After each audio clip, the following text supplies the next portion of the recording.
Dünya Müslüman Alimler Birliği, Siyonist rejim ile normalleşme adı altında yapılan tüm anlaşmaların haram olduğuna dair bir fetva yayınladı. 13 Ağustos'ta ABD arabuluculuğunda kamuoyuna açıklanan Siyonist rejim ile Birleşik Arap Emirliği normalleşme anlaşmasının 15 Eylül'de yapılacak olan resmi imza töreni öncesinde yayınlanan bu fetva, İslam alemi için önemli bir belgedir.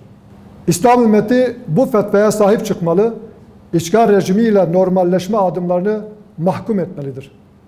İşgal rejimiyle yapılacak her türlü anlaşma başta Kudüs davasına, sonra da tüm İslam alemine yapılmış olan bir ihanettir.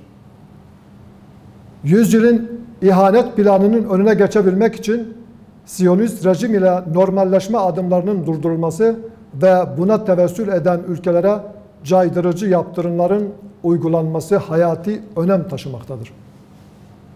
Bu anlamda kuruluş amacı Kudüs'ü özgürleştirmek olan İslam İşbirliği Teşkilatı pasif politikasını sonlandırmalıdır. Dünya Müslüman Alimler Birliği'nin fetvasının arkasında durmalı ve işgali normalleştiren adımlara karşı aktif bir politika yürütmelidir. Başta Türkiye, İran ve Pakistan olmak üzere İslam ülkelerini bu fetvaya sahip çıkmaya ve normalleşme adımlarına karşı net bir duruş ortaya koymaya davet ediyoruz. Brown Üniversitesi tarafından yayınlanan Mülteci Yaratmak, Amerika'nın 11 Eylül savaşlarının neden olduğu zorunlu göç başlıklı raporunda, ABD'nin sözde küresel terörizme karşı yürüttüğü savaşta 2001'den bu yana 59 milyon kişiyi göçe zorladığı yer aldı. Afrika ve Asya'da ABD'nin katıldığı en az 8 kanlı savaşta yüz binlerce kişi yaşamını yitirirken milyonlarca sivil ise evlerini terk etmek zorunda kaldı.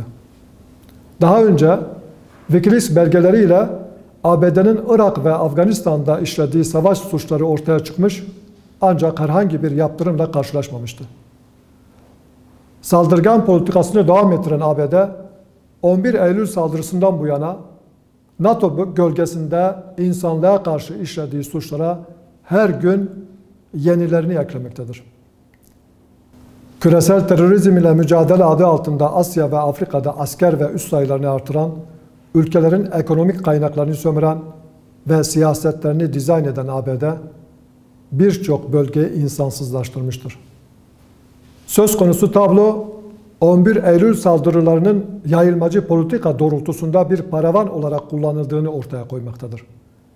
Birçok ülke üzerinde askeri ve ekonomik bir tahakküm kuran ABD'nin sömürü ve katliamlarına karşı artık küresel bir irade ortaya konulmalıdır.